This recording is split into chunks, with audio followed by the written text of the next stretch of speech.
Hi y'all. Okay, Helen and Megan, this one's for you. Megan, first thing is, here's the stretch that I told you about. You're going to bring this is my right side, and that's what you're going to do if I remember correctly, because that's the side that's tight. So you're going to bring your leg up so that your hip is at 90 degrees and your knee is at 90 degrees. You're going to bring your right arm out to the side, and then take your left hand and put it above your knee on your thigh. And then just pull over, and you want to keep your shoulder on the floor. That's the important part. So go as far as you can without lifting your shoulder up. And you should feel a stretch all in through here. And you want to hold that for about 30 seconds.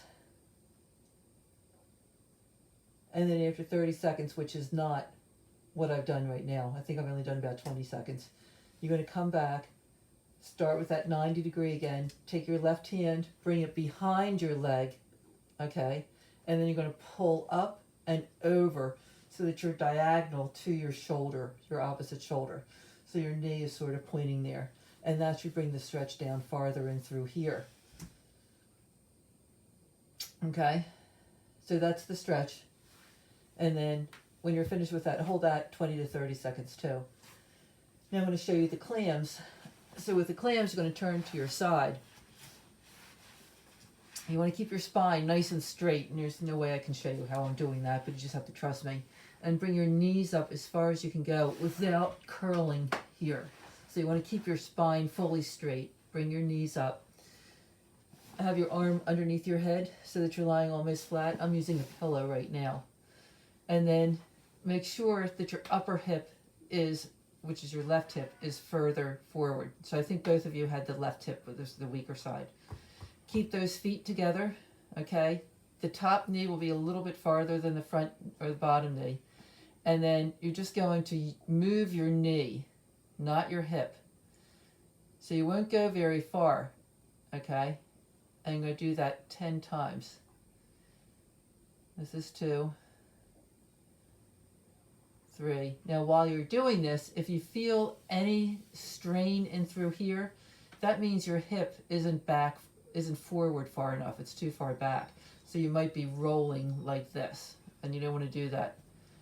Just keep staying like this. And if you do feel that strain, then just roll your hip forward a little bit more, and it should go away. I think this is number 7, 8, 9, and 10.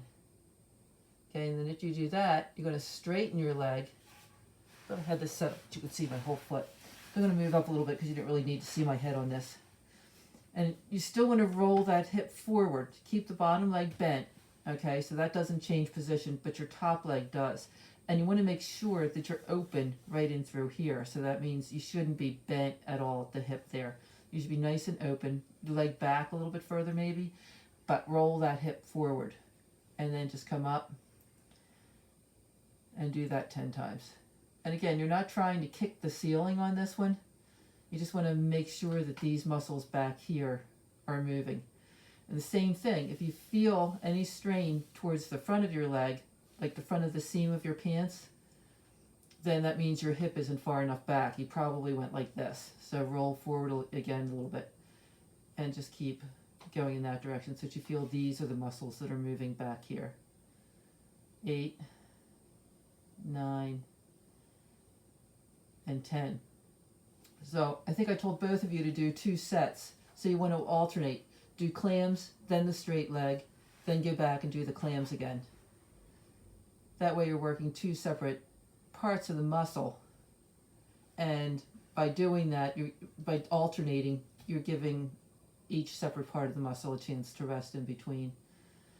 5, 6, 7.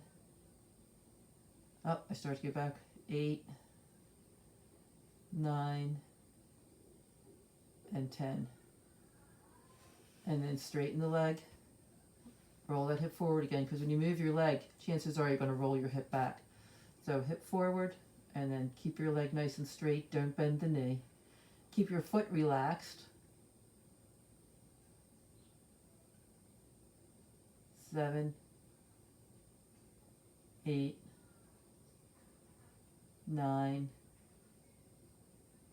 and 10.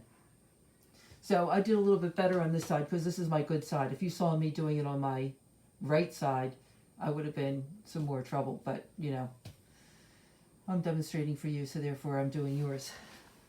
Okay, so I'm going to roll this up and I will let you know when it's available, and it's going to be titled For Megan and Helen. Okay, love you both. Bye-bye.